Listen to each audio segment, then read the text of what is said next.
The story begins with two men talking about a monster in human form who seem to be called demon soldiers. They say that 3 days ago there was an incident in the city where 7 mages were killed, and, from what they heard, those so-called demon soldiers were responsible. His friend, worried, asks whether these demons are really strong. The old man laughs at that, saying that the word strong does not even come close to describing these monsters. And he even mentions that these creatures possess intelligence equal to or greater than that of humans and have magical power even greater than that of dragons. His companion finds this strange, since he does not understand why these monsters attack the mages. The old man explains that, according to rumors, the demons are searching for a certain someone. Meanwhile, elsewhere, Amira slaps the MC across the face, telling him to stop harassing her, since now that he has finished healing her, he should simply let go and leave. He falls to the ground without understanding anything, and she again says that he should not keep touching her, except to heal her, and that she finds it frightening. Sotel, not understanding anything, gets up and says that he did nothing wrong and only took longer because there were 2 types of poison mixed in her body. Shiro, who is of the thief class, comments that this is going too far, but the mage asks whether he is taking the side of the healer. He replies that he did not mean that until Radion, who is a swordsman, asks them to leave it alone, but Amira asks whether he is defending an old man. He retorts that that is not the case, since he is only saying that it is a waste of time. The MC does not know what to say, and the leader tells him to leave since he has done his job and throws him a few bronze coins as payment. Sotel asks them to wait and, indignant, asks whether he will receive only those bronze coins. The swordsman makes it clear that his work is worth only that, since he merely stayed hidden in the shadows the whole time and is nothing but a burden as a healer. After saying this, they enter the tavern. Inside, they are recognized by other adventurers, who recognize the great magic swordsman and whisper that the group will soon rise to rank S because of the aura they possess. The MC, alone outside, begins to feel his wounds, as he had even forgotten about his own injuries. He starts treating himself until he looks to the side and sees the bronze coins thrown on the ground. This irritates him until he calms down and simply sits on the ground, trying to understand what he is doing with his life. He picks up the coins and, looking up, considers whether he should stop being an adventurer. However, he knows it is not that simple, since he has no other skills and is already advanced in age, so it is too late to change careers. He tries to cheer himself up somehow, because there is no point in dwelling on things that will not change, and starts walking again, deciding that he will drink all night, since saving money in his current situation is depressing. Suddenly, a purple aura appears near him, causing an intense gust of wind. Only then does he look down and realize that he has actually been struck by an attack he could not even see, and he understands that he is worse off than he imagined. The one responsible for the blow asks whether he happened to miss. Those words frighten the MC, since the presence he is feeling is not human, until he sees something on top of a house that has intense magical power and is more sinister than anything he has ever witnessed, being even superior to a rank S. The demon introduces himself as Xion, a soldier of the Demon King, and excitedly says that he has finally found the one he was looking for, and, getting straight to the point, explains to Sotel that he received orders from the Demon King to take his life. The MC looks at the entity in front of him and asks why the hell a demon soldier knows about him. He barely asks and receives another attack, but this time, he manages to dodge and immediately uses his angelic healing. Xion admits to being surprised by the spell-casting speed he witnessed. Sotel thanks him for noticing that, but is attacked again right afterward, and this time is hit squarely in the stomach. The demon asks if he really intends to keep holding back, since if he keeps playing around, he will suffer an even worse death. The MC replies that he is not playing around and reflects that the demon's bloodlust is surreal, but he does not understand why he is the target of someone so powerful. Because of this, he asks what kind of joke it is for the Demon King to give a direct order to take his life when he is just a failed rank F healer. Xion becomes confused by this and asks if he truly does not know the extent of his own power, even at that age. The MC says he does not know what he is talking about, and the demon bursts into laughter, since this is truly a case of a wasted treasure. Having said that, he reveals that the so-called failed healer possesses an ability that appears once every 1,000 years and still has no awareness of it. Sotel shouts, wanting to better understand what he is saying, but it is too late, as in the blink of an eye, his head is torn off. The demon, after completing his mission, says he is relieved that the target's power was incomplete and that, if he had left him alone, that power would eventually have become a threat. The MC, with a few seconds of consciousness left, tries to understand what happened, but the demon bids farewell, saying it was fortunate to be able to kill him in that place. Several memories pass through Sotel's mind of how he was treated like disposable trash by his team, always being left behind even while being chased by monsters. And none of his memories were good, since he was always seen with looks of disgust by his own team, and in the end, he was still unlucky enough to become the target of such a powerful demon. In his final moments, he laments having lived a shitty life. Then, elsewhere, the MC wakes up and is startled, because when he gets up, he realizes he is in another place. He tries to understand what is happening, since as far as he knows he should be dead, and wonders if he somehow came back to life, but considers that impossible. He goes to the lake and realizes that his appearance has changed, but he does not know who this boy is. At that moment, a group of young people approaches, asking if he did not die in the end. The MC turns around, and the gang says that he seemed to be dead, and that it would have been better if he had stayed that way. Sotel tries to understand whether they are enemies, and also needs more time to get his head straight. The fat guy orders him to get up already, since he was sleeping outside and needs to hurry to get ready. That phrase makes the MC consider that maybe that gang are allies. The boy grabs him by the neck and asks if he heard him and if he is still sleeping. In addition, he comments that he must have been beaten so badly that he even lost his memory and prepares to throw more punches, since that way, he will wake up for good. Only then does Sotel realize that that body has many bruises, and he laments it, since he believes that the owner of the body was in a position similar to his, and that, somehow, his soul ended up in that body. While thinking about this, he receives a punch from the fat guy, but after taking it, he gets irritated and asks if he has no manners at all. The fat guy tries to understand what is happening and does not think it is Taria, since that is not possible. The MC gathers his energy and begins to heal his body with his ability. The boys realize it is healing magic and ask where he learned it. He replies that he is no longer the so-called Taria. They knew. No sooner does he say this than the big guy strikes the tree with a blow that ends up destroying it. In addition, he says he does not know what happened, but that he should not get arrogant just because he became stronger, and everyone prepares to charge at him. Sotel says it had been a long time since she felt this angry, and thanks to Ria for allowing her to use that body, guaranteeing that she will teach everyone a lesson. First, he moves at high speed and grabs one person's head, smashing it hard against the ground. He prepares to move to the next target, and the big guy puts all his strength into his punch. But it is useless, since Sotel dodges the attack and counterattacks, landing a punch so strong that it almost makes the man vomit. The fat guy looks at the MC, trying to understand what happened to the boy, and he angrily asks if he still wants to get beaten. Brock, terrified, shouts what the hell the boy is, since until the previous day, he was nothing more than dead weight and completely useless. The MC finds this funny, since he has heard those words many times in his life. The fat guy charges with everything he has,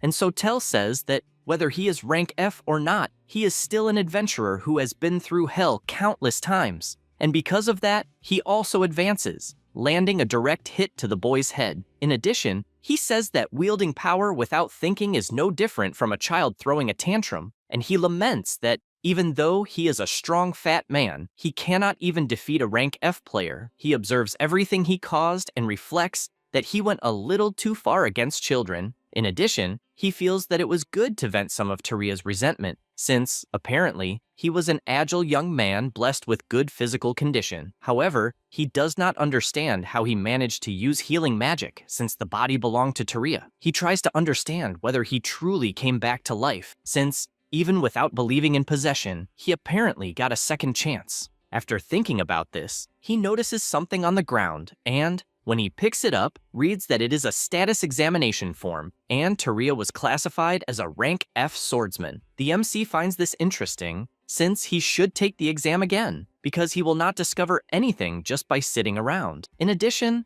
something else worries him, since there is that demon Xeon, who mentioned an ability that only 1 in 1,000 people possess, and he must find out more about it. Now, about the adventurer exam, it is an exam carried out using a very special tool that displays the adventurer's aptitude and the power that dwells within his body, whether strength, power, or endurance. A greater power dwells within every adventurer, and the classifications are a system to better understand each individual. The power proven through the exam greatly affects a person's future. He arrives at the location and imagines that he never retook the test, since his abilities never improved, and Radion was always yelling at him for wasting time on useless things. After entering the Adventurers Guild, he takes the paper with his new information and sits down to read. His current name, which belongs to the former owner of the body, is Tyria. His classification is rank F, his class is healer, and his status is almost the worst possible. He also has some healing abilities, as well as prayer to the gods, but they cannot be used due to insufficient skill. He notes that his status and adventurer rank are extremely low, and does not know whether it is because of himself or the former owner of the body. However, he realizes that the class is healer, and that the spells truly are his. In addition, he pays attention to the ability that is unusable due to not being skilled enough. He knows for sure that this is the ability the demon mentioned, and that he will probably be able to use it in this new life. He moves on to the second part, the skills section, and is surprised since it is actually fairly decent, as it has a bit of everything, such as various enhancements, critical rate, automatic healing, among others. He focuses on the impact strike and the automatic shot, and clearly remembers that it is an ability that manifests mainly in classes focused on physical attacks. But in his case, he is a healer and was forced to swing his staff so much that this ability probably manifested. He continues reading about the abilities, and one of them automatically activates its effects, with the targets being the user and any allies whose names he recognizes and identifies as allies. The MC thinks about this, since he is not sure whether it is the ability the demon feared and could not understand it just from the test results, and because of that, he believes he should accept a mission to test it in practice. Suddenly, his former group enters the guild, commenting that the MC is not there either. Amira, irritated, says that the old man is terrible, since he is always running away without saying anything, and they have no idea where he went. Sotel, in his new body, imagines that this is bad, since he had completely forgotten about these people. Radion is not worried, since they will have no problem being without a useless healer, and decides which job they will take. But Shiero says she is worried, since the MC may have fainted somewhere. At that moment, the swordsman looks to the side and, after seeing the MC staring, asks what the hell a kid is staring at so much, since they are not any kind of attraction. Amira asks to leave that aside, commenting that a useless old man still left this burden at the end. They leave the guild, and the MC, after going through this ordeal, feels relieved, since his former group did not recognize him in the new body.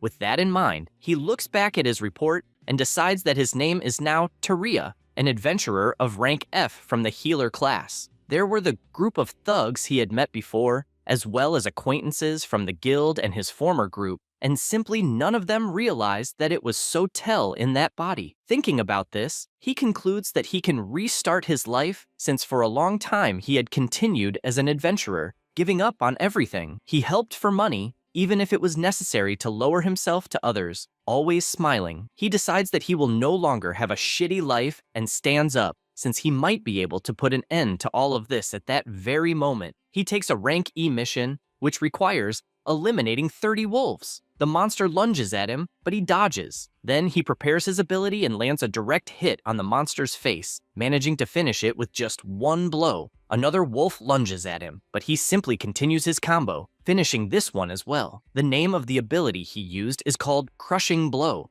and he realizes how convenient the ability is. Suddenly, his body begins to glow, and he realizes that the crushing ability has risen to level 2, increasing the critical and hit rate. More monsters appear to attack, and he gets excited, since now he can test his automatic shooting ability. He extends his hand, activating his ability, but becomes confused because nothing happened. Because of that, he is attacked, but manages to dodge and counterattack. Then, he tries to understand why his ability is not activating until he remembers something and decides to take out his ability report. And after reading once again that all his attributes have been significantly improved, he decides to test it again and takes advantage of a wolf attacking to counterattack with a punch that is enough to break all of the monster's teeth. He is surprised, since he finally understood that his enhancements make monsters of that level barely scratch him, and with auto-healing the damage he took is practically zero. In addition, he imagines that if his attack enhancement is also automatic, the benefits will be enormous and the abilities will evolve faster.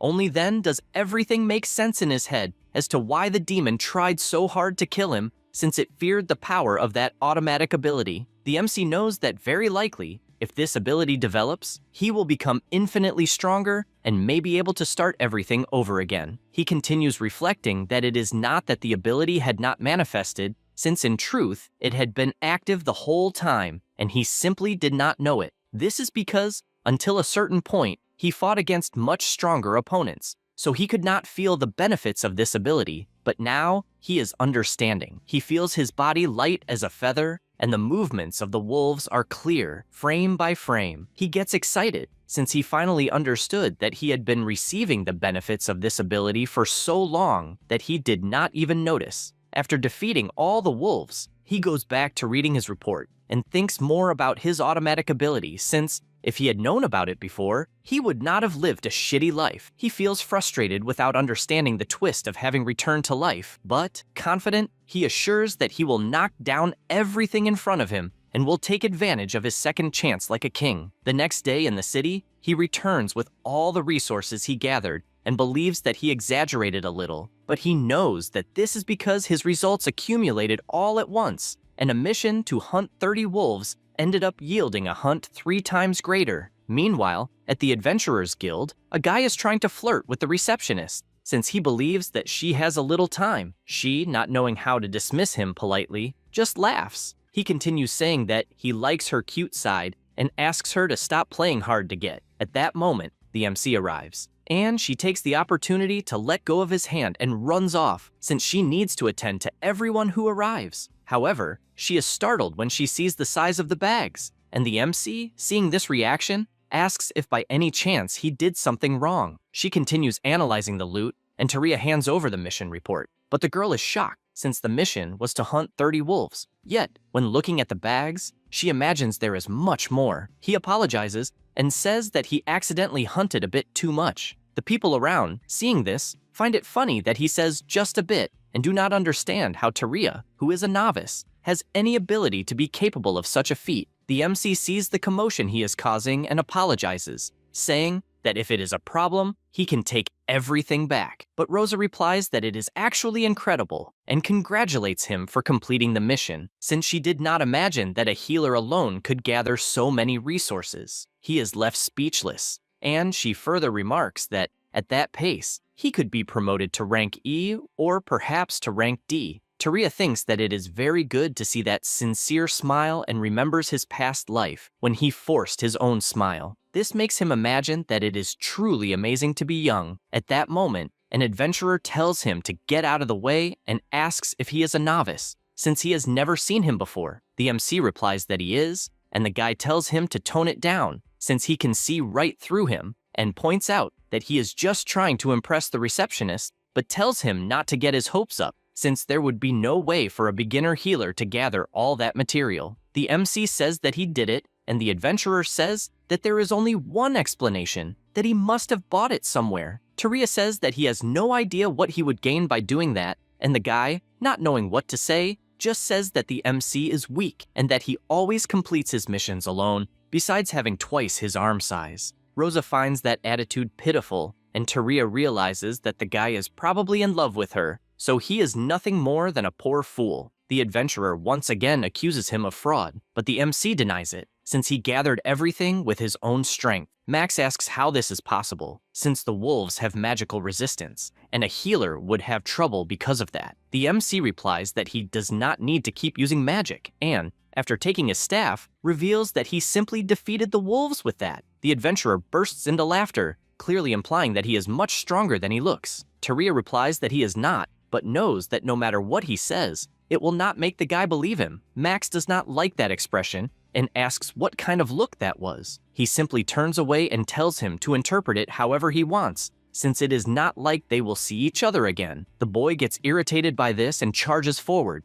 telling him not to get full of himself. The MC sees this approach and takes the blow squarely to the face. However, Max feels as if his hand has broken and, in intense pain, asks what the hell he did. Teria replies that he did nothing and that his defense enhancement probably activated on its own. In addition, his automatic skill heals his wound. Because of this, his automatic skill increases to level 2, and his self-healing, which was minor, evolves into small, and his reflex enhancement also evolves into small. The people around whisper that the boy definitely broke his fingers, but think he is pathetic, since he provoked the fight and ended up that way. Max grows more and more irritated until he draws his sword and charges forward, saying that he will never forgive him. Immediately, Teria sees what move is coming and dodges with extreme ease. The adventurer changes the path of his sword and makes another move, but the MC had already identified that it would be a left horizontal slash, and realizes that he is able to read all movements,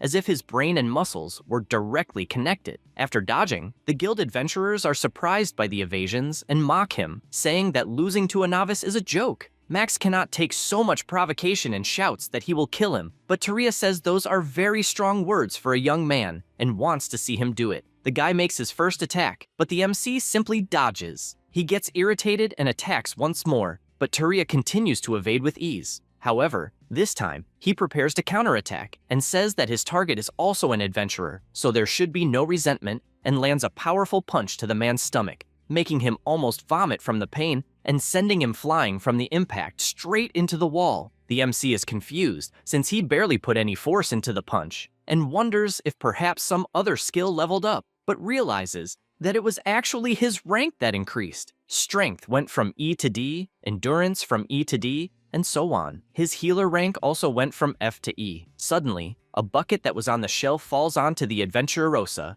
and his sword flies away. The others simply watch, and the MC, worried, approaches and asks if he is all right. Max looks back, and seeing everyone staring, becomes furious, gets up, and runs away from there. Teria finds this amusing, and the other adventurers go up to him to talk and say they thought it was incredible how he put the arrogant guy in his place. He says it was nothing special. At that moment, Rosa calls out to him and thanks him for what he did, also apologizing for getting him involved. He replies that it was not her fault and asks her not to worry, since he simply did not like the guy. She says she understands and once again thanks him from the bottom of her heart. After that, he leaves the guild and resumes walking through the city. Meanwhile, he reflects that he has already died, returned to life, and in the heat of the moment embarked on a solo mission, and the day was completely insane. On the other hand, he also found it fun, since even after fighting for decades, he had never improved his skills and had given up on himself. But he believes that his new life in that body will not be bad. He does not know whether he should go to the city of Baldaria, nor does he remember if it has been 4 or 3 months since he was there. All he remembers is that he was left in a monstrous house and went through horrific moments. He did not like what happened at all, and since he was always in the same group, he lived eating only vegetables, while everyone else devoured meat. There was only one moment when Shiero gave him a small piece of meat, but he ended up getting an upset stomach. With these memories, he knows that in his current body, he will be able to eat as much as he wants. However, something crosses his mind, since he still has many questions to ask about his current situation. He arrives at his old house from before reincarnating, and, excited by the second chance he was given, he prepares himself so he can leave early. He arranges his things inside, and, after seeing his situation, imagines that it is like a child before a field trip. He removes the weights from his legs and admits that he is surprised, since he did not expect this trap, and the boy's body was definitely well built. In addition, he knows that he needs to arrange some clothes and has no idea where the real Teria's house is, besides the fact that the clothes he is wearing are far too old for that body. Next, he puts a pot on the fire and begins his preparations using 7 types of medicinal herbs and seasonings, and that is theoretically toxic, but he does not know who gave it that name. The color is a bit rough, but the effectiveness is guaranteed. Suddenly, a loud crash is caused at the door, which is completely destroyed, startling the MC, since he has no idea what happened. Suddenly, a dog jumps on him, and the MC notices that it is injured, but it is as if the animal wants to say something, and he does not understand what is wrong. Barely thinking about it, a black aura appears at the door, making a completely bizarre monster appear. Teria grabs the dog and dodges the attack, but while moving, he tries to understand what the hell is in front of him. He dodges the monster's attack, and, after retreating, places the dog on the ground, since he will need to fight, But before that, he shouts that his horrible day never ends. He notices that the dog does not stop crying, and the MC tells it not to worry, since he will protect it.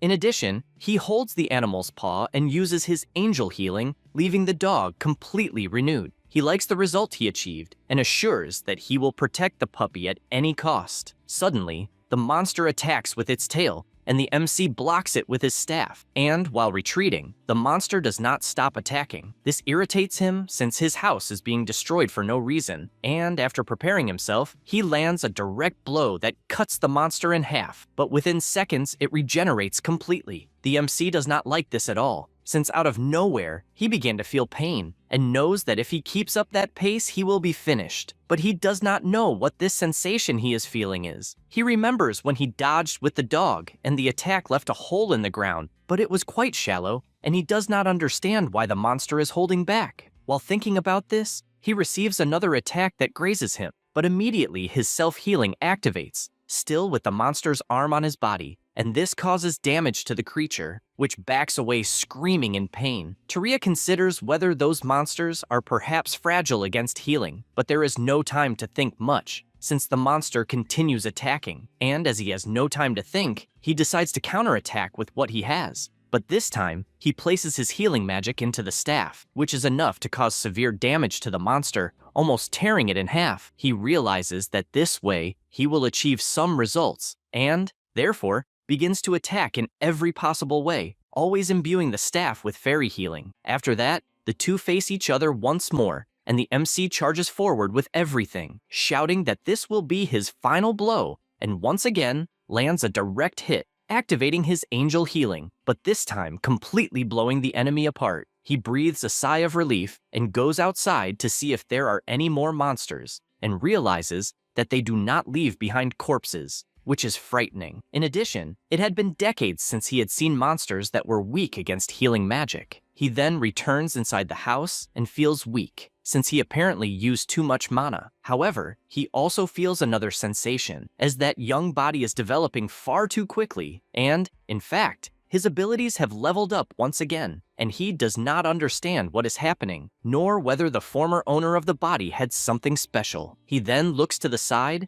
and sees the dog keeping its distance. He asks it not to be afraid, but after extending his hand, the dog slaps it away and comments that apparently the boy is not Teria, accusing him of resembling him but not being him, and therefore asks what he did to Teria. The MC simply cannot believe that he is hearing a dog talk. Still irritated, the dog asks what he did with Teria, and only then does the MC realize that he is talking about the owner of that body. The dog hears this and lunges, since from what he understood, the MC stole the boy's body. Teria keeps dodging while trying to explain the situation, but the dog does not stop attacking until he lands a bite, but then feels something strange and falls to the ground. He does not understand what suddenly happened, and the dog mentions something about his stomach. The MC panics, since he did not imagine that an injury might still remain in that body, but the animal simply says that his stomach is empty. He finds the situation amusing and offers some of the food he prepared, and after the dog eats,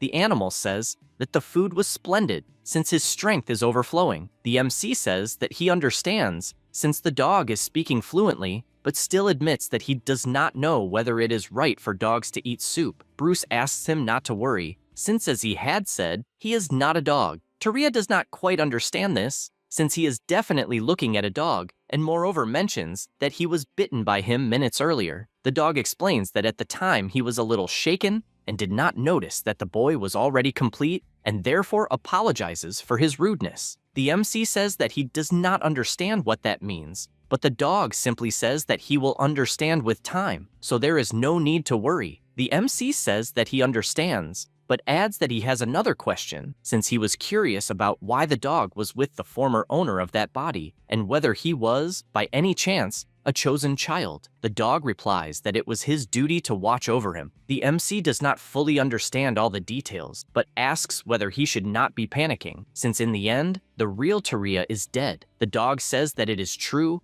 but believes that perhaps this had been the boy's destiny all along, and that he even watched over Teria for 18 years, never imagining that it would end in such a miserable way. In addition, he believes that it will be his duty to guide him as the child of the prophecy. The MC sighs, since he is hearing about prophecy again, but says that he has another question because he does not know what monster that was that he faced, since he had never seen a creature like that, which on top of that was weak against healing magic. Bruce also admits that he is not sure what it was, since he was on the street looking for Taria and along the way was attacked by the monster. The MC finds it strange, since he encountered a demonic soldier, a talking dog, and a bizarre monster. The dog asks if he heard correctly when the MC mentioned demonic soldiers, and imagines that apparently they have begun to move and are already keeping an eye on the MC's power. He thinks about it, but remains silent, and soon Taria realizes that apparently he is keeping more secrets, but does not mind it. Then the MC picks up the dog and says that the misunderstanding has been cleared up, his wounds have been healed,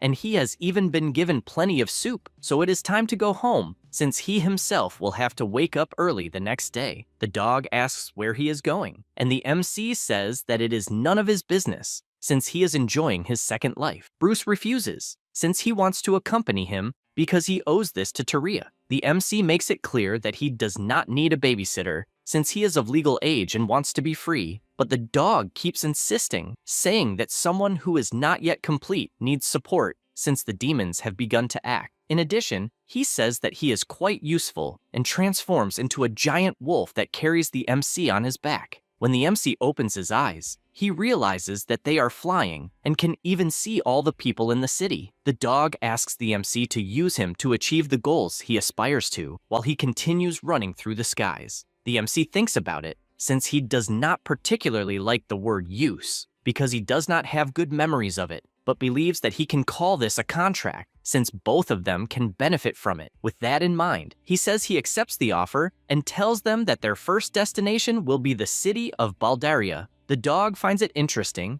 since he had chosen the Flaming City. The MC also says that afterward he will go to Filianka, which is the city of the fairies, and reveals that he really likes the miniatures sold there. After all, he will be able to drink good beverages and eat juicy grilled skewers, as well as entertain himself with the city's hobbies. After all, happiness lies in simple things, and that is what he wants to recover. After arriving at the destination, they notice the bustling city, and Bruce comments that it has been a while, but the city remains lively. The MC comments that the city is nothing compared to where he used to live, and says that, in fact, he wanted to stop by Taria's house first to get some quality clothes. The dog questions whether he is joking, since time is a luxury they do not have, and even suggests using fur like he himself is wearing. Sotel replies that unfortunately, he is not an animal, so he cannot use it. They finally arrive at the tavern they were looking for. After opening the door, he notices a woman cleaning. She apologizes, saying they are closing for a temporary break. He becomes frustrated upon hearing that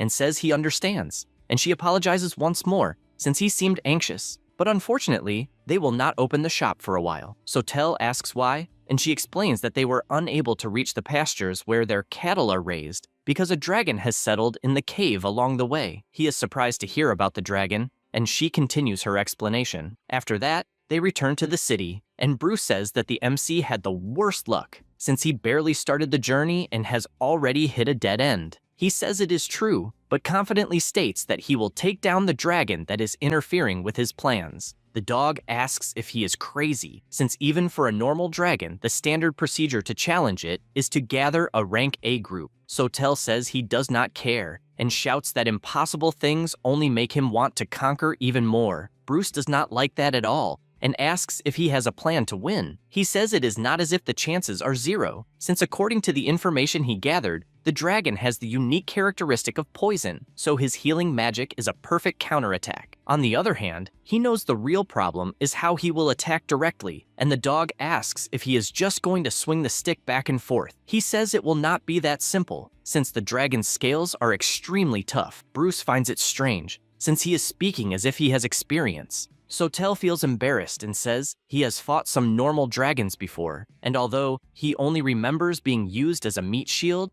that does not change the fact that he faced them. The dog finds that past interesting, and he comments that he did not mention it, but he is much older than he appears, and admits that going into a game blindly is risky, but his goal is to obtain a proper weapon and armor to replace the rags he is wearing. They go to a weapon shop, and after entering, he says he is planning to hunt dragons and therefore would like a suggestion for armor. The seller does not believe the absurdity he is hearing and tells him to stop joking, since he is still in a growth phase and should be playing with the dog. Bruce does not like that at all and tries to lunge forward, since he does not consider himself a dog, but the MC picks him up and apologizes. He also says that he has enough money, so there is no need to worry. The seller sees the bag and upon opening it is shocked, since the MC has many gold coins. He takes it in his hand to see if it is real and, after confirming it, starts treating the MC as if he were royalty and even apologizes for how he treated him before, since he had a hectic day,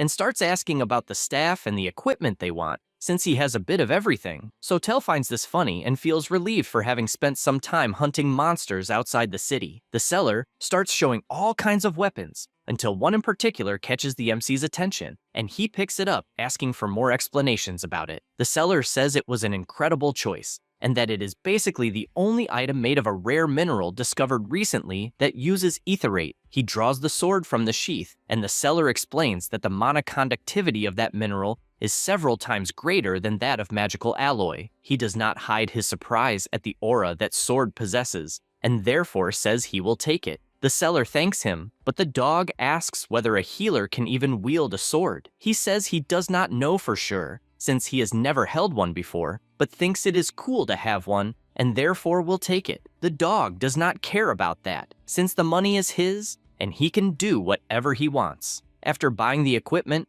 the two continue their journey until they locate the cave. The MC approaches with his healing, since the place really is similar to the rumors, and feels relieved that his self-healing effect is constantly active. The dog agrees and asks whether he is nervous, and he replies that he is not, and that, in fact, for some reason, he is even excited. Bruce likes hearing that, since he cannot wait for the action to begin, and the two keep getting closer and closer, until Bruce comments about a legend that says that a glorious battle took place 1,000 years ago, and therefore, he wants to see this dragon hunt with his own eyes. 2 years ago, Shiero was moving at high speed, since she and her team were facing a giant dragon. The MC does not waste time, and goes to her to use his angel's healing. Meanwhile, Redion advances, and Amira unleashes her attacks in order to defeat that dragon, which would not yield to anything. Sotel does not like the course of the fight at all, since they will only wear themselves out, and shouts for them to retreat for now. The leader asks what kind of nonsense he is talking about, and goes toward the MC, grabs him by the clothes, since he must be too relaxed to talk nonsense,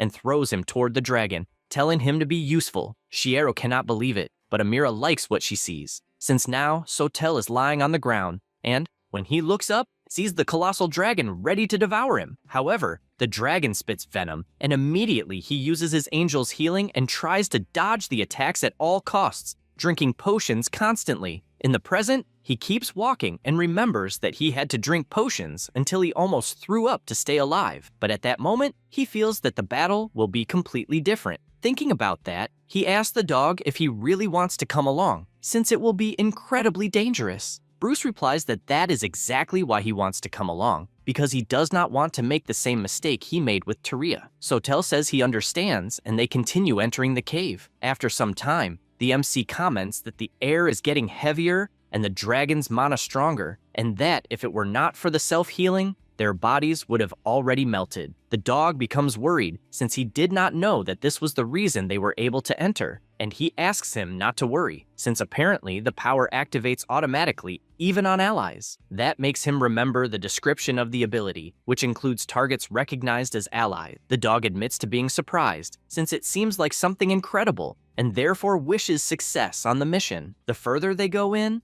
the more venom they find in the place. Suddenly, they stop, and the dog says they have finally arrived. No sooner does he say that than an attack from below almost hits the two of them, and they realize it was from the dragon, which for some reason is completely covered in venom. The MC prepares for battle as another attack comes toward him, forcing him to jump to the side. Even so, the poison flies in all directions, and he realizes that his staff is melting and that self-healing alone will not be enough. Because of this, he uses his fairy healing, and the effect is extremely strong, realizing that it is the legendary magic ring with high mana conductivity, and the gift is definitely better than he had imagined. The dragon roars with all its fury, and the MC grabs his sword and tells himself to prepare, as this is his new beginning. The dragon attacks, and he dodges. At that moment, the dog asks what exactly he plans to do, since he has never held a sword before. The MC simply advances and lands a useless strike on the dragon's tail, which leaves the dog frightened, as he is not being careful. Sotel comments that, as he thought, the sword is worthless. But this irritates Bruce, since the idiot does not even know that it is necessary to draw the sword from the scabbard before attacking. He laughs, knowing he is right, but soon becomes startled, because completely out of nowhere, the dragon spits a poisonous mist that is enough to cover the entire area. The dog, from a safe spot, shouts to him until he sees a shadow, and the MC appears unharmed, relieved because it was a close call. Bruce then says that he is surprised, because Sotel used healing magic to neutralize the dragon's breath in seconds. He says yes, and imagines that the activation speed is insane, and he realizes that even though the scabbard has melted, it is still being absorbed by his healing magic, and it is no wonder the merchant recommended that sword so highly. The dog approaches, asking if he is okay, and attacks with everything he has. The MC manages to defend, but realizes that the beast is becoming far too savage. After pushing the tail away, his body automatically makes a movement that, for some reason, crosses his mind, and he simply counterattacks as if it were automatic. This leaves the dog surprised as well as himself, since it is as if his body were remembering the movements. He then leaps and says that he has seen that move before, and because of that, he attacks with everything, managing to cut off the dragon's tail. The MC finally understands what happened, since apparently Taria's will remains alive within him. In addition, the boy's class was swordsman, and that fills in the gaps. And once again, facing the dragon, he asks the Taria within him to prepare, as they will have an enjoyable battle. The two stare at each other for a moment, and after Sotel makes a slight movement, the dragon flies in another direction, heading straight for the dog and biting down on him. Then it leaves the cave and flies into the sky. Bruce becomes irritated by this, as he is being treated like a mere creature. Because of this, he activates his ability, which makes his size grow, and the dragon is forced to let him go. The MC sees him falling in freefall and mounts the dog, as now Bruce wants to show that the skies do not belong only to the flying lizard. Sotel finds this amusing and asks if he really cannot stand being called a dog. He replies that he cannot, since he is not one, but before he can finish speaking, the dragon flies toward them. The MC, without wasting time, jumps with his sword and shouts that he wants to hear the full story of his new companion. He aims at the dragon's neck and lands the sword strike squarely, strong enough to split it in two, finally managing to kill the dragon. They go down to the ground and celebrate, since they have finally succeeded. The MC walks over to the dragon's remains, and after sitting down, keeps watching his sword, since with that new body he managed to defeat a dragon, and that is the first victory he has achieved, and also proof that Taria's life, which was taken without reason, is still etched into his body. He knows he needs to hold on to this feeling, since now he is no longer a burden or dead weight, as he managed to defeat a dragon on his own. Bruce sees him lost in thought and asks if he will be leaving soon. He replies yes, and assures that he will grow stronger so as to have no more regrets on his path. Suddenly, all his abilities were slightly enhanced, and the dog, who was looking at him, feels as if he were seeing Taria, and realizes that he must give his best with his new partner, in memory of Taria, and that he cannot afford to make mistakes. Therefore, he tells Sotel that he will guide him, and that together they will fulfill Taria's unfulfilled wish. As he says this, he imagines that he also needs to prepare himself. After that, at night, someone sees the MC with his dog through a crystal ball. He comments that, for a human, the feats were quite impressive. The demon shatters the crystal ball and, smiling, says that he was only a little irritated. After returning to the city, the tavern is opened and the owner sincerely thanks them for defeating the dragon. MC asks her not to worry, since he did not do it seeking a reward, but because he felt like it, and already liked the fact that everyone had been welcoming. The attendant explains that, although the cattle lost some weight, everyone is alive, and she is truly relieved. They also could not send a request to the guild, and honestly, they would definitely have needed to close the shop for good. They are surprised by the seriousness of the situation, and she once again thanks them and asks them to come back more often, since the shop's potential is much greater than what they are seeing. Sotel says he is looking forward to it, and after the shop owner returns to serving the other customers, he keeps eating, surprised by how much he has already eaten. The dog, also pleased, says that the steak is definitely delicious and asks for more. MC grants the request and simply asks him not to overeat, and with that they continue eating and enjoying themselves for much longer. After that, they resume their journey, and MC says that the next destination is the City of the Fairies, since an annual event is taking place and he wants to check it out. Bruce asks why, since people will be showing off boring magic and he sees no point in it. Sotel asks him not to be so harsh, since he is sure his dog will like it when he sees it. However, they are startled as they are almost hit by an arrow and look down, trying to understand what the hell is going on. A girl, who was on the ground, apologizes, saying she did not intend that, and MC says it is fine, and that she does not need to worry about it. She sincerely thanks them, since if they had not dodged, something terrible would have happened right after she became an adventurer. Sotel laughs at that and notices the condition of her hands. In addition, the girl says that there are many things she needs to achieve quickly, and he asks what that would be. Only then does the girl realize she is talking too much and apologizes, saying she does not want to bother them, and once again thanks them for everything having turned out well. MC thinks about it and realizes that her smile is forced, just like his was before regressing. Because of that, he asks for a second and, holding her hand, uses his fairy healing and leaves her hand as good as new. The girl cannot hide her surprise, and he asks if she is not rushing too much, since he understands the fear of not getting results, and that she probably feels like giving up, but also knows that if she pushes too hard, both body and mind will end up breaking. She, trembling, agrees with what he said, and Sotel suggests that if she takes the break he mentioned, her skill as an archer will improve a lot, and since they are heading to the city of Falarka, he believes she knows the way, and therefore asks if she could accompany them by showing the direction. She thinks about it for a moment until she agrees, since she liked the idea. The three begin to walk, and Lucy says that Melis, the princess of the fairies, had to give up the show. The dog says that they were unlucky in Baldaria first and will be again. The girl notices him barking and pets him, believing he is anxious.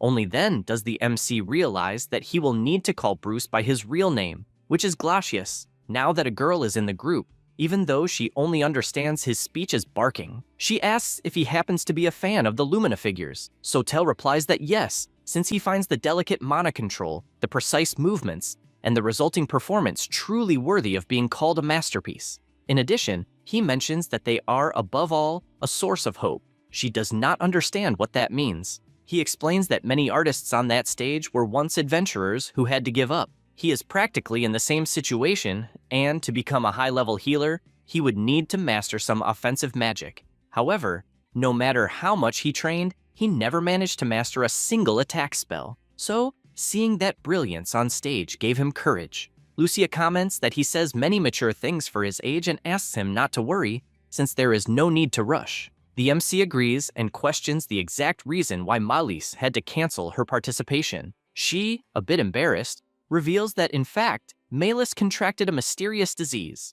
Apparently, it is a disease that cannot be cured with normal medicines. In addition, they said that materials from a special monster are needed to create a cure. Only then does the MC connect the dots as to why Lucia had been practicing her aim so much. She says that she knows it was reckless, but she wants to do everything possible for Melis because the girl is her only and best friend. Sotel likes hearing this and asks what material is exactly needed. She explains that she needs a liver from a variant dragon. She says this and laughs, since she knows something like that is impossible. However, the MC turns around and shows the dragon liver, since with that, he will be able to save Melis. Lucia asks him to wait and simply cannot believe what she is seeing. Then they go to the city, and immediately she enters the house where her friend is.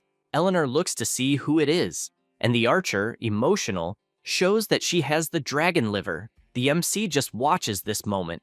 Lucia asks if that alone is really enough for the girl to get better. She replies that yes, that she will make sure she recovers well, and asks the MC if he was the one responsible for providing the dragon liver. He answers that yes, and that it was just a stroke of luck to have it. Eleanor, with a strange expression, says she understands, and the MC, who had been calm until then, feels a horrible sensation automatically. but finds it strange since he is not even in combat. Even so, everything is moving slowly, and he knows it is an increase in concentration. Eleanor passes by his side, saying that she will prepare the medicine, but he becomes more and more uncomfortable with it. Lucia calls out to him and says that he does not need to worry, since Eleanor is someone she can trust, because everyone in the city loves her and calls her the magic teacher. He says that this is impressive, but still thinks that feeling was discomfort. Soon after, the teacher returns and shows the potion she made, saying that as soon as it is drunk, she will be fine instantly. However, the MC interrupts and politely asks her to say the ingredients of the medicine. Eleanor, with a smile, says that she used dragon liver, celestial spirit sand, and snow devourer, and that the rest is a secret. However, before she can give the potion, Sotel grabs her hand and says that he knows that recipe very well, since it is a lethal drug that destroys the human body. Saying this while staring at her with a frightening aura. Lucia is startled by this, and Eleanor questions what she is talking about. The archer, unconvinced, asks for explanations, and the teacher, already irritated, waves her arm and throws the liquid toward the girl, telling her to test it herself to find out what it is. Immediately, the MC jumps in front and the potion hits his face, creating a red mark instantly. Lucia screams in despair when she sees this, but he immediately creates a healing field and returns to normal within seconds. Eleanor becomes completely irritated and says that this is the reason she cannot stand healers. She tries to flee, but Bruce advances since he does not intend to let her escape. He bites the woman's arm and keeps trying to pull her.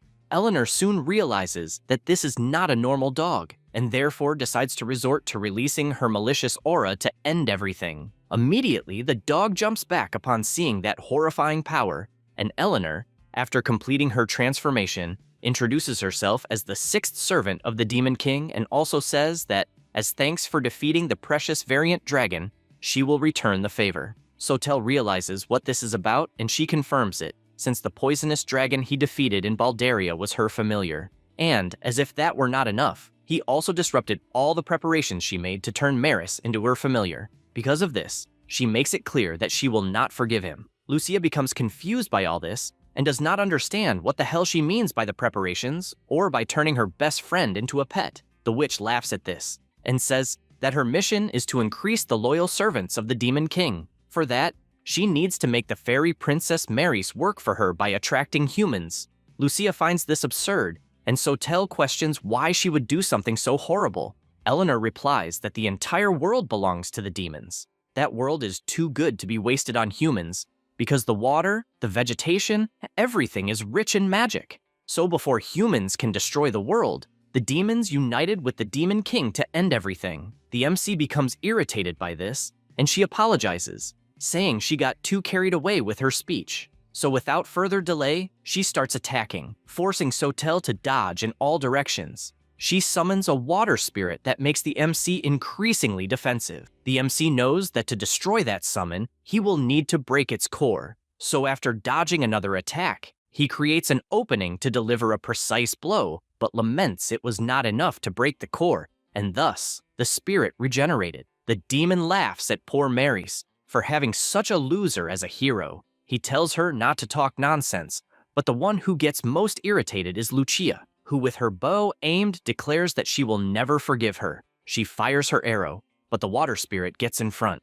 Eleanor tells her to stop, saying she finds this act of friendship very shameful. The girl keeps firing her arrows, but the spirit keeps blocking while the witch provokes more and more. Sotel tells her to calm down, but Lucia, completely furious, shouts that she will not let this slide. He shouts louder, telling her to stop, and says that, as he said before, she cannot panic because it disperses her focus and hides the true nature of things. She calms down a bit, and he tells her to remember her training. Lucia visualizes the core inside the water spirit. Then, she takes a deep breath and stays focused because her shot needs to be perfect. She keeps her focus on where the core will be, and after aiming well, she fires her arrow, which hits the core directly, making the monster explode into pieces. The two are surprised by this result, and the MC says he expected that one day she would achieve that level of precision. The dog watches from afar and wonders if the girl was really that good at shooting, but soon changes his mind, imagining that the main reason for this was Sotel, and therefore says that his ability is truly terrifying. Eleanor becomes enraged and says she now has a better idea of his power limit and advances since she is not finished yet. He prepares his staff for combat, but the demon shifts direction, crosses her arms, and summons another monster on her arm. They realize that she is actually trying to escape, and know that letting her get away would be the same as condemning Mayrese to death. Because of that, he mounts Glacia and explains that to reverse the mutation, he will need the summoner's mana core and that it requires that demon's life. At that moment, someone grabs the dog's tail, startling him, as Lucia is asking to go along. He refuses, but the MC tells her to get on quickly, so with both of them on his back, the dog realizes he has no choice and flies off in pursuit of the witch. After arriving at the location, the MC says there is nowhere to run. However, Eleanor laughs and says that they are the ones who fell into the trap. Then, from her feet, several mud monsters emerge. Sotel asks what the hell that is, and Glacia says that smell, although bad, is nostalgic. The MC asks if it is because he is a dog, and he gets irritated, saying he has said 1,000 times that he is not a dog. Sotel says he understands and tells him to get ready since a mud ball is coming toward them. He tries to deflect it, and while doing so realizes that, as expected, brute strength alone will not solve it. To make things worse, the demon also appears attacking, and he shouts for Lucia to try to knock down the fruit from the tree. She says she will try, and with her precise shot, she knocks down the fruits. He deflects the mud ball, which flies away. Then he grabs the cup on the dog, puts the fruits inside, and prepares a drink. However, he uses it to throw at the monster, making its skin harden to the point that his next attack is able to destroy it. Lucia finds this incredible, but the dog is in agony from the smell, because that is a medicine for hardening the core and would normally require proper preparation since it contains a toxic component.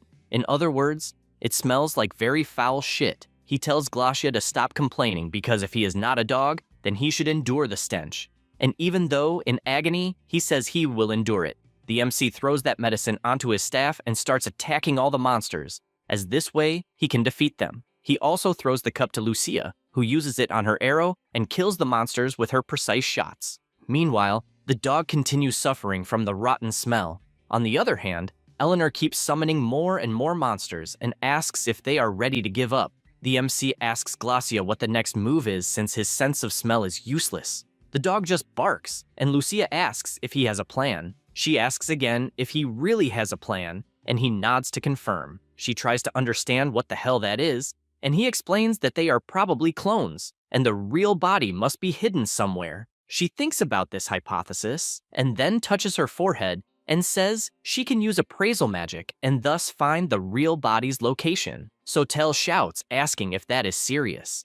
But at that moment, the demon runs in and shouts that she will not let them interfere with her plans again. Her power heads toward the girl, who becomes frightened because she cannot react in time. Because of that, Glacius bites her and throws her onto his back, telling her to leave things to him. Eleanor gets irritated by this, and the MC takes the opportunity to destroy the summons in front of him. Lucia continues concentrating and keeps reciting her skill, but the dog notices the delay and asks if it will take much longer. She opens her eyes and apologizes, since she is incredibly slow at chanting, but activates her technique, which performs a complete evaluation of the battlefield. She assesses where the mud golems are and is surprised, since her ability should not have been that effective, and considers whether everything happening is thanks to Sotel's power. The MC takes advantage of this opportunity, since he found the true core of the mud golems. The witch makes it clear that she will not let her plans be ruined, but the MC dodges the attack, jumps while holding his staff, and, after letting out a loud shout, strikes directly at the core that controlled the mud golems, which is enough to destroy it. With that, all the monsters are defeated, and Eleanor cannot believe it, since a simple boy in front of her ended her summons. Bruce also approaches and warns that now she will not be able to escape. The demon does not like the situation at all, and says that apparently she has no other choice. She makes her nails grow and stabs them into her own leg. Sotel does not like this at all, since at first she starts feeling intense pain until she begins screaming, entering a state of fury. Glacia shouts to be careful, but at that same instant she appears attacking the MC, who is forced to block the attacks with his staff. The two continue fighting, and Sotel stays on the defensive against her speed and her fury state. He makes it clear that brute force is not everything, and, because of that, holds an item in his hand, covers it with his angelic healing, and says he will use the true core of the mud golem.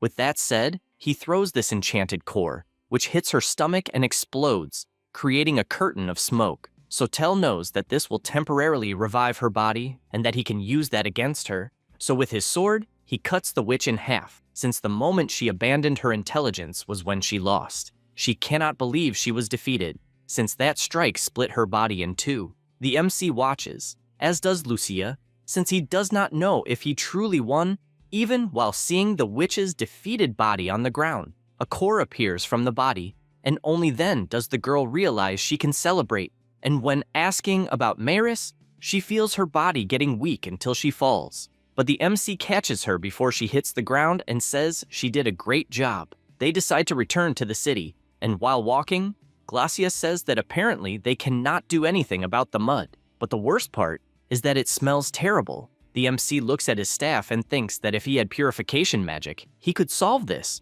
And upon updating his magic, he realizes that he actually has that power, since all the mud on their bodies has been removed. They laugh, since out of nowhere another ability evolved. Now his magic, which was rank F, became rank E just like his spirit. His abilities also leveled up.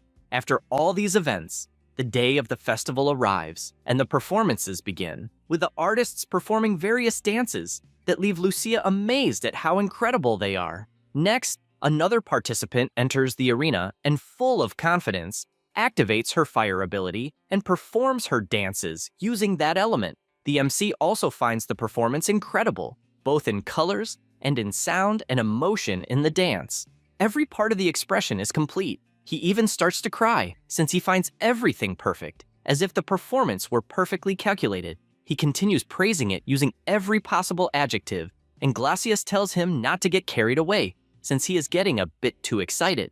Besides that, he thinks the teams are only doing the basics, competing against each other. Lucia agrees and asks if he found a way to cool off. He shows the mug on his arm, and she asks if it is not that toxic liquid used to prepare medicine, since she found it insanely effective. He replies that although it is not a poison, it has a horrible appearance and is basically a secret remedy passed down in his clan. She thinks about it and pats his head, since no matter how she sees him, she still thinks he is a cute little dog. Then she looks ahead, since the next participant is her friend. The girl concentrates and, using her ice magic, begins to dance calmly, using all her charm in the performance.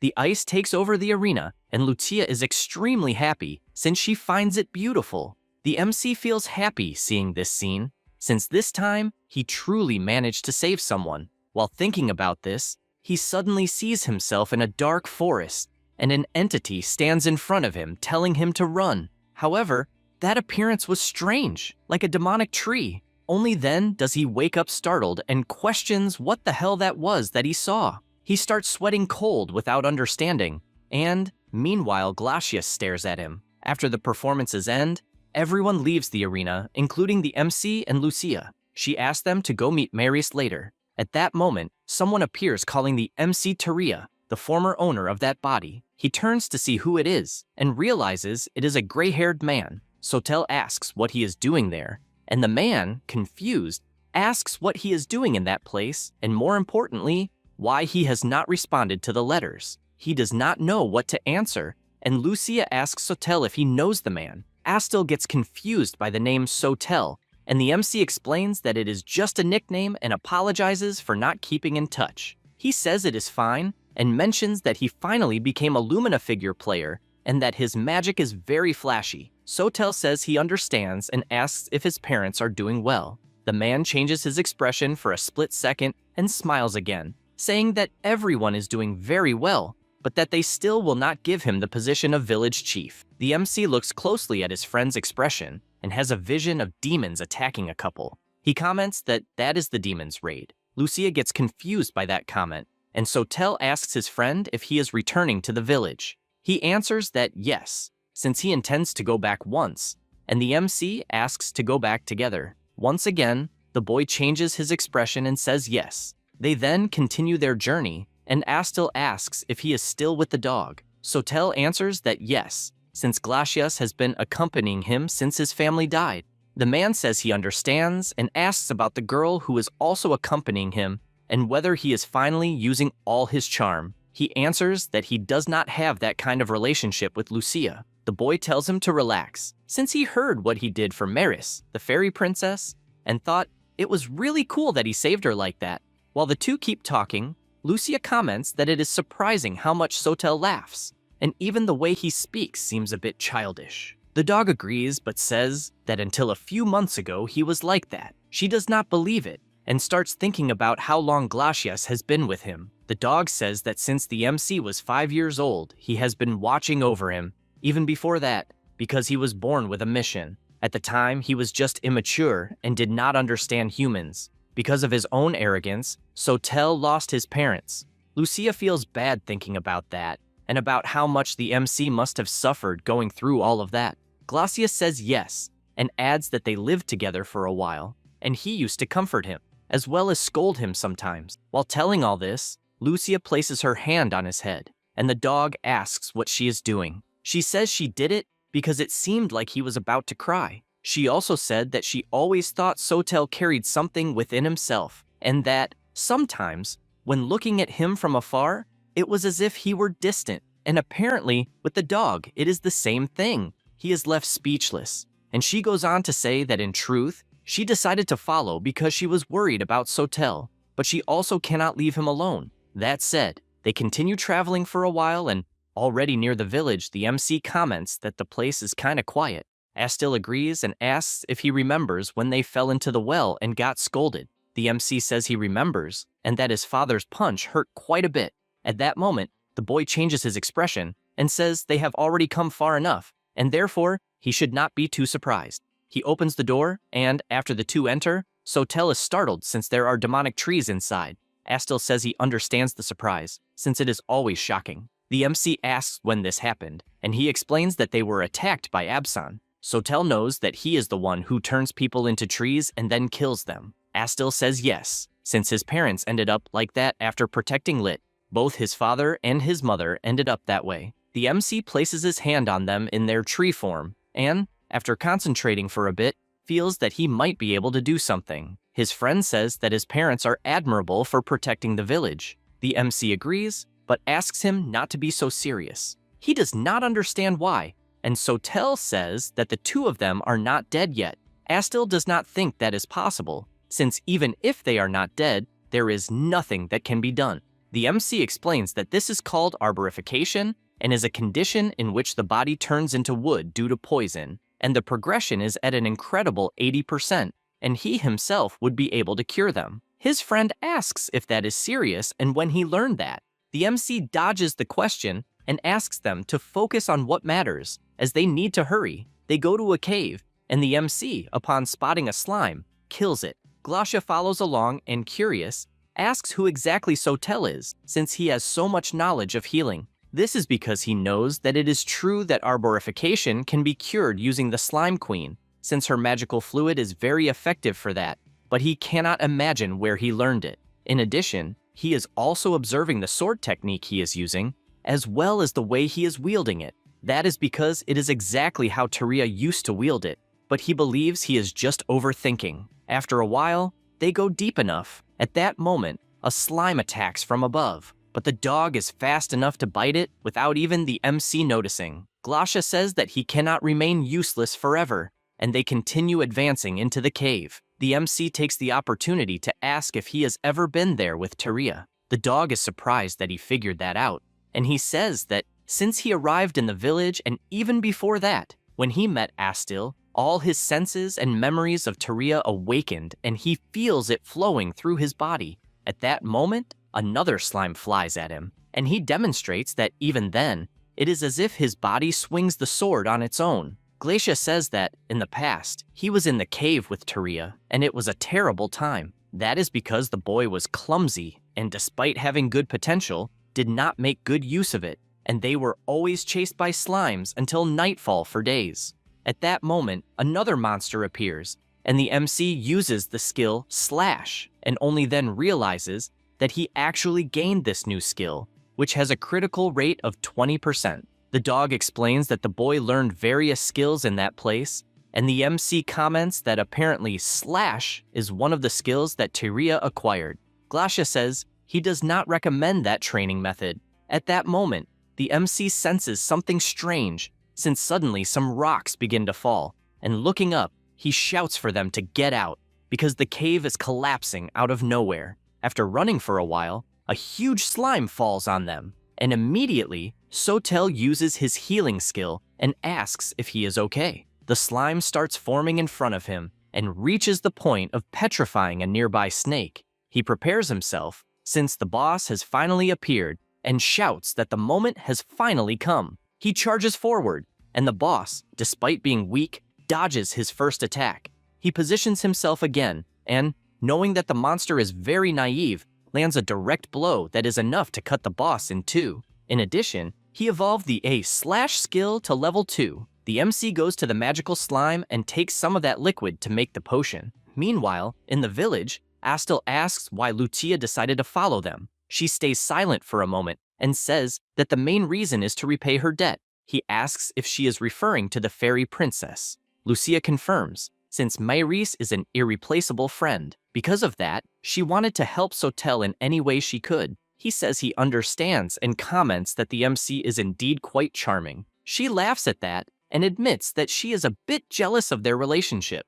Astel asks if she is serious and, after getting her attention, says that he actually feels so much jealousy that he could kill him. She is startled by that, and he explains that 8 years ago, the MC's parents were killed by Absan, who rules the village. And when he saw him crying alone as the only survivor, only one thing crossed his mind. It served him right. That was all he could think. And even considering the MC a great childhood friend, he could not stop thinking that and believes he should have shared that pain. But at that moment, the only thing he thought was that he felt disgusted by it. Lucia becomes even more frightened until the MC appears, apologizing for the delay but assures that now he will be able to save his friend's mother and father. However, he senses the heavy atmosphere and asks if something is wrong. Astel replies that everything is fine and asks if he can really return them to normal. Sotel says yes, while Lucia just watches silently, since the two seem so close.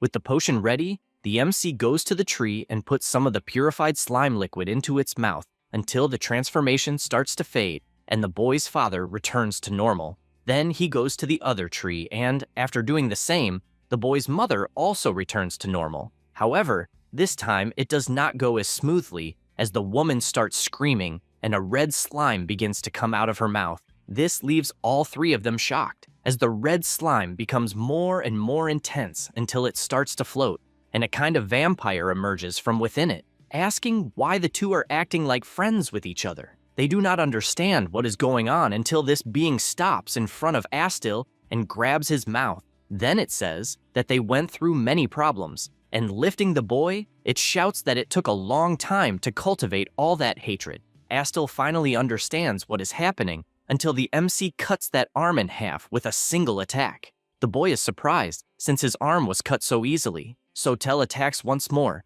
since he finally found that hidden monster, and tells Absan that he will finally eliminate him. Absan questions why he is acting so defiantly, since as far as he remembers, he lived as a coward who could not even look an opponent in the eyes. The MC deflects the attacks and realizes that it was actually acid. In any case, he heals himself instantly. Absan is startled upon seeing this, and Sotel says it's a shame since he is no longer the same cowardly boy from before. Absan comments that it's a shame since humans are really troublesome when they rebel. He also says that when others do whatever they want, he himself is the one who gets scolded, so once again, he fires off his attacks, wanting him to get hurt enough to start behaving. The MC prepares himself and deflects those demonic circles. Lucia is startled since one of those attacks passed very close to her, and she asks if that is the demon of the village. Sotel says no, since that thing is not a demon. Absan is surprised and asks where he got the nonsense of saying that he himself is not a demon. Then, once again, he attacks, and the MC once again defends himself. Next, he counterattacks, putting pressure on the little devil, and says the reason is simple, since demons possess magical power that surpasses everything. Therefore, There is no way the afforestation could be caused by the power of a demon. Then, he lands a kick and says that being healed by a medicine made by the Slime Queen is something different. To prove this, he cuts his opponent in half and says that if it were real, it would need a magical core, like it was with Eleanor. Absan says he understands and warns that in that case he won't need to hold back, since even if he is not a demon, he is more than strong enough. He says this while his body had already regenerated. Then he attacks again, but the MC deflects the attack, which returns toward him, tearing off the enemy's arm. However, with his absurd regeneration, he returns to normal, and the battle continues frenetically. Lucia decides to use her appraisal. She realizes that the little boy has extremely strong molecular bonds, and that to break them, she will need an attack that uses light as a catalyst. Knowing this, she shouts to Astil and asks him, please, to lend the magical sword to Sotel, since as far as she knows, his magic is of light. He says he can, but he is hesitant. She shouts in his ear and asks if the MC isn't his childhood friend. He says he's not sure, and she scolds him, saying they obviously are, and since he has important people in his life, she wants to know if he really doesn't care about that. She says that at first she felt jealous of Maris. After all, she was a direct and strong girl, and being by her side made her feel inferior in comparison. Then she says, that doesn't change the fact that she loves Marius from the bottom of her heart, and that's how Sotel should be with him. Astil thinks about it and remembers the two of them in childhood, and how they would get scolded whenever they caused trouble. But even so, they were always laughing and having fun together. In his memory, Taria was always happy, so he fills himself with confidence and, using his ability, casts light magic onto the MC's sword, who is surprised upon seeing that power. Astil shouts for him to finish the monster, and he thanks him for the help. Absan also attacks since he won't just stand there waiting, but the MC, after dodging all the attacks, ends up unleashing his level 2 slash skill, which hits the monster head on to the point that Absan realizes that this time he is seriously screwed. That's all, folks. If you enjoy the video, subscribe and hit the bell. Thanks.